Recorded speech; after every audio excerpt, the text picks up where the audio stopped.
E agora a gente voa do estúdio do Café com o Jornal para o estúdio da Rádio Band News FM com o melhor comentário do Brasil, Ricardo Boechat. Cidade querida do Rio de Janeiro, Salvador, São Paulo, onde está a cabeça de rede da Band News FM.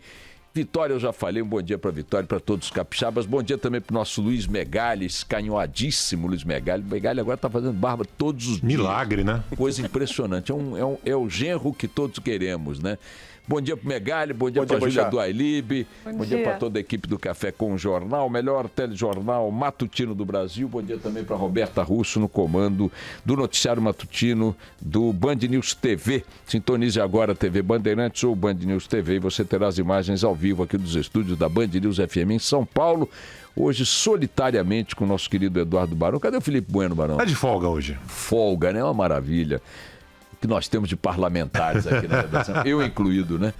Bom, minha gente, deixa eu falar com vocês um pouco o assunto que está hoje nos jornais, fora do roteiro do dia a dia, porque não é um assunto provocado por nenhuma surpresa ou por nenhuma novidade e tal, mas é uma notícia que tem largo espaço no noticiário hoje, em todos os jornais, porque hoje faz um ano, né? O primeiro ano da denúncia, né? Daquela gravação escandalosa da conversa de Joesley Batista, um dos donos do grupo JIF, controlador da JBS, com o presidente Michel Temer na noite, né? Numa noite no Palácio do Jaburu, onde ele entrou sem passar pelo controle de segurança, sem ter que se identificar na portaria, para travar uma conversa com o chefe de Estado que, em qualquer circunstância, em qualquer outro país que se levasse a sério, teria produzido consequências imediatas.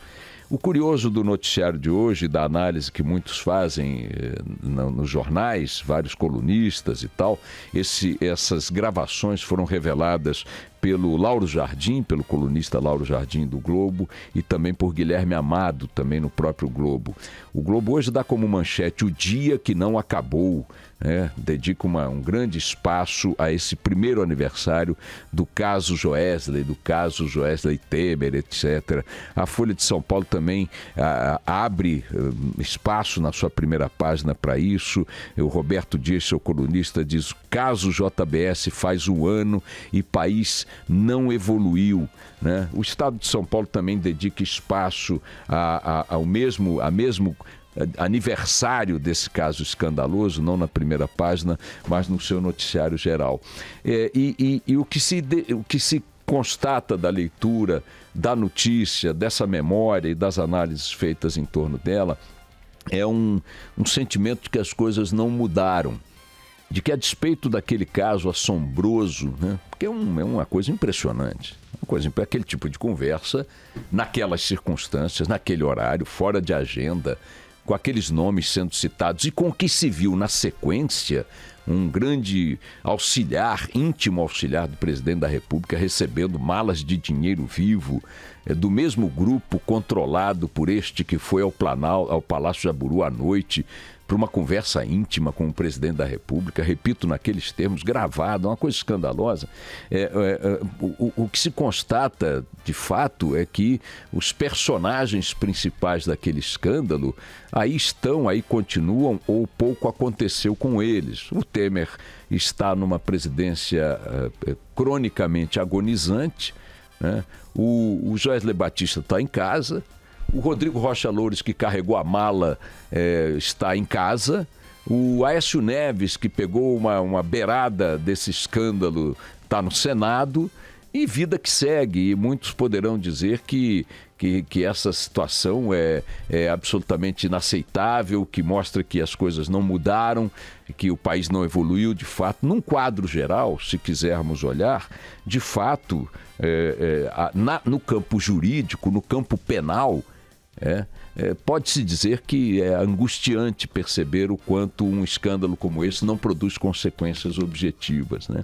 Nós tivemos muitos movimentos no campo político, que no campo judicial vai e volta um procurador da República, auxiliar de Rodrigo Janot, negociando coisas para a JBS dentro da Procuradoria, também está em casa, não está preso, né? Nós tivemos uma tentativa, né, um pedido de impeachment ou de afastamento do presidente Temer, um oferecimento de denúncia contra o presidente Temer, também não deu em nada e tal.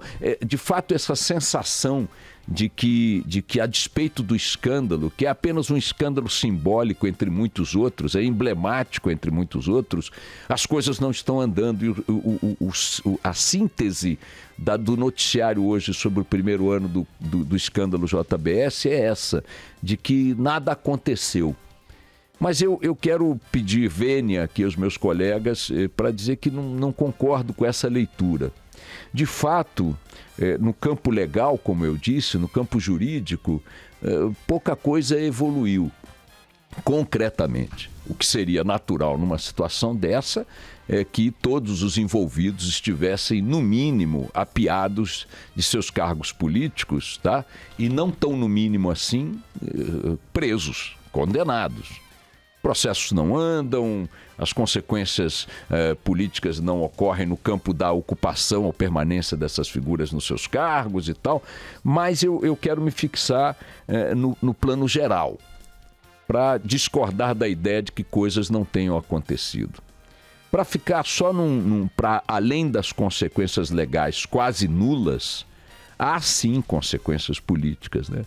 E elas são medidas pela percepção coletiva, pela sociedade, me parece. A população, com estes episódios e outros, está se informando, está se conscientizando, está construindo o seu juízo, fazendo o seu julgamento. É uma ingenuidade achar que a população brasileira não está hoje mais atenta a esses acontecimentos, informada sobre eles, e que não vai produzir suas sentenças na hora decisiva, por exemplo, de votar ou de se posicionar. Para dar uma consequência bem concreta no plano das eleições que se aproximam, resultante desse escândalo específico, 2 candidaturas ao Planalto viraram pó. A do Aécio Neves, que não era uma candidatura desprezível, e a do próprio Michel Temer. Porque poderá-se dizer que Temer não teria chance de ganhar um novo mandato, mas o que teria acontecido com seu governo se não tivesse sido atingido por essa flechada que ele mesmo disparou? O que a realidade e o padrão ético e moral em que ele circula e vive disparou contra ele? O Temer poderia ter feito um governo com resultados econômicos melhores que os atuais, preservando os trunfos políticos e o cacife político que tinha no Congresso e que teve que queimar para não ter a denúncia aceita contra ele. Enfim, o desdobramento do governo poderia ter sido outro. E Temer, no comando do maior partido do país, ou de um dos maiores do partido do país, com a maior máquina administrativa na mão, se tivesse hoje sido poupado das consequências e do desgaste público daquele episódio, estaria no jogo da sucessão, vocês não tenham dúvida, no jogo da disputa presidencial. Então, não é real dizer que não houve nada. Está havendo algo que ainda não é mensurável, ainda talvez não tenha produzido sua consequência maior, que é isso que decorre da tomada de consciência, do aumento de informação, do posicionamento da sociedade, a partir de eventos que chocam essa mesma população, mas que também ajudam a perceber o que é a nossa classe política, como opera, o que tem dominado esse ambiente, né? Mas além disto, desses aspectos ainda não mensuráveis, intangíveis, houve sim consequências concretas. Não só nestas 2 candidaturas transformadas em pó pelo episódio, como em todas as outras coisas que absorveram consequências deste episódio, ainda que não tivessem com ele, ou não tenham com ele, relação direta. O ambiente de pressão sobre os políticos atingidos por denúncias e por evidências de envolvimento na corrupção é permanente. E desse ambiente de pressão decorrem avanços em outras investigações, em outros julgamentos. O Gilmar Mendes só está soltando um corrupto por dia porque tem um corrupto por dia sendo preso. E está sendo preso porque a pressão da sociedade para que haja consequências nessas investigações é grande. E esta pressão foi muito alimentada por este episódio. Então, ainda que ele não tenha produzido um efeito direto sobre os seus personagens, que continuam por aí flanando nos seus cargos e em suas casas, ele produziu sim um aumento na octanagem, né, na densidade, no combustível, na combustão da pressão popular em cima das operações para corrupção, contra a corrupção e todas as instituições envolvidas nesse assunto. O fim do foro privilegiado não passaria, muito provavelmente, em outro ambiente. O Sérgio Cabral e Eduardo Cunha talvez estivessem mais próximos de voltar para casa se o ambiente tivesse sido atenuado, aliviado. Palocci não estaria negociando uma delação premiada se o ambiente não estivesse como está. E outras coisas, poderíamos citar centenas, aqui dezenas, figurões de empreiteiras e da alta cúpula da Petrobras ainda em cana, outros com tornozeleira, outros não sei o quê, condenações, deputados, senadores, governadores, ministros. Este ambiente todo é construído ou vem sendo construído por um conjunto de eventos, dos quais o caso JBS Temer tem um destaque, dentre os quais ele tem um destaque significativo.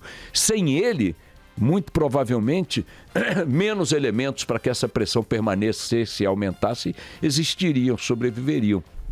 Portanto, fica aí a constatação, primeiro a data efeméride, 1 ano de um diálogo com potencial para derrubar qualquer governo, para produzir consequências imediatas. Aqui não produziu pelas características ainda muito consistentes, sólidas e bem articuladas que a classe política tem para se proteger, mas que longe disso, longe de não ter produzido algum tipo de resultado, está produzindo, na minha avaliação está produzindo. O conjunto da obra é um conjunto que eu acho que vai produzir um país melhor.